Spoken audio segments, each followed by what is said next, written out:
Assalamualaikum warahmatullahi wabarakatuh, sahabat para petani sawit, apa kabar? Semoga kalian selalu dalam keadaan sehat walafiat dan selalu dalam lindungan Tuhan yang Maha Kuasa, amin tentunya.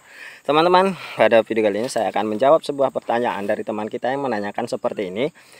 Bang, tolong buatkan video perbandingan antara menggunakan pupuk NPK dan pupuk tunggal. Mana yang bagus antara pupuk tunggal dengan pupuk NPK atau pupuk majemuk? Teman-teman, melakukan pemupukan adalah salah satu hal yang paling wajib dalam perawatan kebun kelapa sawit. Ketika kita menanam kelapa sawit tanpa melakukan pemupukan yang optimal, maka hasilnya juga tidak akan menggembirakan bagi kita.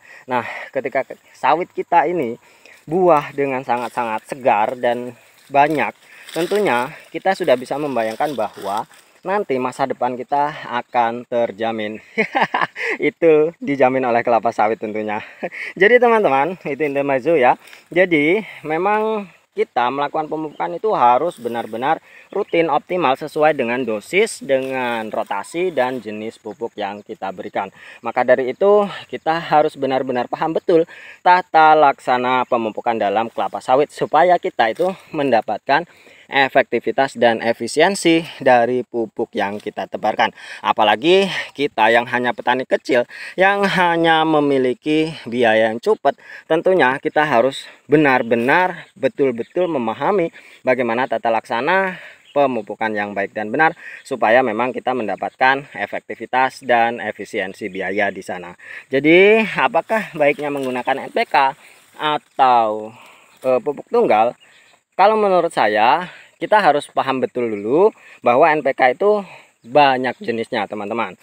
Ya, dari kandungannya bisa kita lihat ada yang 16 16 16, ada yang 12 8 27, ada yang 14. Berapa itu saya lupa karena saya kurang memahami karena saya belum pernah menggunakan pupuk NPK. Saya selalu menggunakan pupuk tunggal. Mengapa saya menggunakan pupuk tunggal? Nanti akan saya ceritakan kelebihan dari menggunakan pupuk tunggal. Dan tentunya teman-teman, kalau yang direkomendasikan itu adalah NPK 12 8 27 kalau tidak salah untuk kelapa sawit. Kalau 16 16 16 itu untuk tanaman hortikultura atau palawija, yaitu biasanya menggunakan pupuk 16 16 16. Jadi bisa kita pahami ketika para ahli merekomendasikan NPK 12 8 27, berarti kelapa sawit ini memang membutuhkan banyak kalium di dalamnya. Oleh karena itu, kita dari rumus sederhana itu kita bisa pahami ketika kita menggunakan pupuk tunggal, maka yang harus kita dosisnya ditambah adalah kalium dan nitrogen. Sedangkan kebutuhan dari fosfor itu hanya 8% ketika kita menggunakan pupuk NPK. Dan ketika kita menggunakan pupuk tunggal, maka penggunaan fosfor bisa diiritkan atau dikurangi dosisnya, kurang dari setengah ketika kita menggunakan nitrogen dan kalium. Itu teman-teman yang bisa kita pelajari dari rumus sederhana itu. Nah, apakah bagus NPK atau bagus pupuk tunggal? Kalau menurut saya pribadi teman-teman, ini pendapat saya pribadi, jangan dikaitkan dengan teori A, teori B. Nanti ada yang bilang teorinya harus begini, harus begitu. Saya menggunakan pupuk NPK, nyatanya buahnya bagus. Saya menggunakan pupuk tunggal, nyatanya buahnya sangat luar biasa. Nah, menurut saya baik kita menggunakan NPK atau pupuk tunggal, semuanya baik, semuanya teman-teman. Semuanya sangat-sangat baik. Yang tidak baik itu ketika kita tidak melakukan pemupukan. Itu yang pasti. Nah, bagaimana kita bisa membandingkan antara pupuk NPK dengan pupuk tunggal? Tentunya yang harus kita perbandingkan adalah efektivitas dan efisiensi biaya.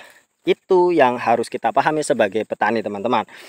Kalau kita bandingkan harga NPK dengan harga pupuk tunggal, ya di tempat masing-masing berbeda ya.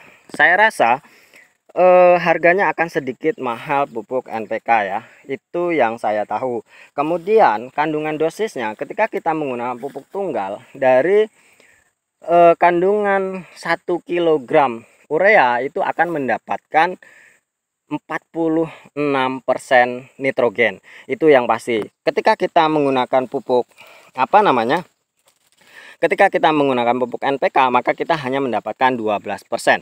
Nah, untuk memenuhi kebutuhan nitrogen 46%, berarti kita harus membeli 3 karung atau harus membutuhkan 3 kg NPK. Itu yang harus kita pahami teman-teman.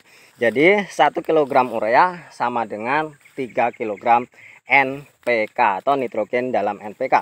Begitupun dengan kalium 46%, kemudian TSP 52% ya kalau tidak salah ya, TSP 52%, kemudian kalium juga 52%, sedangkan di dalam NPK itu kalium hanya 27%, dan kemudian fosfatnya juga hanya 8%. Nah, untuk memenuhi hal tersebut bisa kita asumsikan seperti ini. Ketika kita harus memenuhi kebutuhan yang sama dengan dosis yang sama, dengan kandungan yang sama, maka dengan satu karung urea dan satu karung KCl, satu karung TSP, berarti 3 karung ya. Satu karung TSP, satu karung NPK nitrogen, satu karung kalium, berarti 3 karung, sama dengan 3 karung NPK. Itu bisa kita perbandingkan seperti itu. Nah, antara kita membeli 3 karung pupuk tunggal dengan 3 karung pupuk NPK, mana yang lebih efisien? Tentu kalian bisa membandingkan sendiri. Ketika di tempat kalian memang harganya lebih murah NPK, maka gunakanlah pupuk NPK.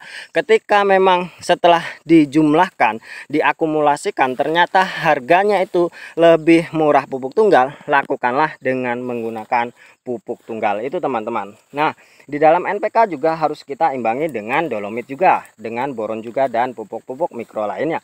Dan di pupuk tunggal juga sama, pengaplikasiannya, perlakuannya juga sama. Nah, jadi kalau dibandingkan mana lebih baik menggunakan NPK atau pupuk tunggal, tentu teman-teman sudah bisa mengkalkulasikannya sendiri, mana yang lebih baik, mana yang lebih efektif, mana yang lebih efisien. Kalau semuanya ditebarkan di tanah dengan dosis yang sama, dengan takaran pupuk yang sama, maksudnya dengan kandungan yang sama, maka hasilnya juga akan sama baiknya. Jadi ya silahkan kalian menggunakan NPK, kalian menggunakan pupuk tunggal, itu sah-sah saja. Dan tentunya kalian bisa mengakumulasikan atau mengkalkulasikannya sendiri, mana yang lebih baik, mana yang lebih efektif, mana yang lebih efisien untuk keadaan rumah tangga kalian masing-masing. Mungkin hanya ini teman-teman, terima kasih atas perhatiannya. Wassalamualaikum warahmatullahi wabarakatuh.